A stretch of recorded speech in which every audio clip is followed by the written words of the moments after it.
আমি বলবো টেকনিক্যালি তো ডেফিনেটলি উন্নতি হচ্ছে। আমাদের যেমন বলি 20 বছর আগের গানের সাউন্ড যা হচ্ছে, এখনকার সাউন্ড ডেফিনেটলি ডিফারেন্ট। আর এখন মানুষ হেডফোন লাগিয়ে শোনে, একটা ক্লিন সাউন্ড চায়।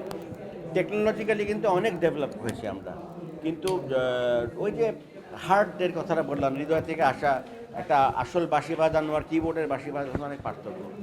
তো ওই যে হার্টটা চলে যাচ্ছে, বাট ডেফিনেটলি টেকনিক্যালি আমরা অনেক ডেভেলপ আছি। ভাই একটা প্রশ্ন এবার ঈদে একটা ছবির গান চলছে, ছবির নাম হলো যাযাবর। ওই ছবির 3টা গানের কাজ চলছে এখন, দেখা যাক কী হবে। ভাই ছোট্ট একটা প্রশ্ন করতে চাই। এর খুব সুন্দর প্রশ্ন। আমার যেমন বহুদিন আগেও অনেক 20 বছর আগের গানও আমি এখন গ্রামে গঞ্জে গিয়ে শুনতে পাই।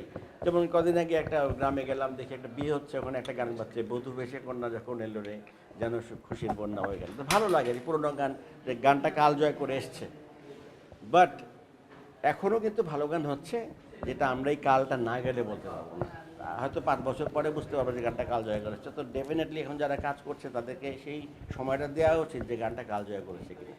তো কালজয়ী গান তো এখন আজকে যে গত মাসে যেটা রিলিজ হয়েছে ওটা আমি বলতে পারবো না কালজয়ী, ওটা কালটা জয় করলে বলতে পারবো। কিন্তু এখন কি আপনি সেই ধরনের প্রতিভা, সেই ধরনের গান আপনি নিজের দেখেন কিনা, এরকম কোনো সম্ভাবনা দেখেন? না, এখন খুব ভিউ বাণিজ্য হচ্ছে, যে কারণে খুব চটুল টাইপের গান হচ্ছে বেশি।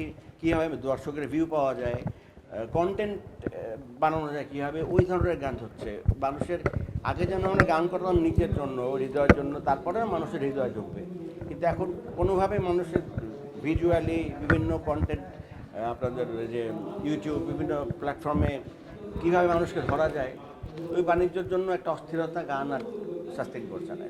ভাই সর্বশেষ দর্শক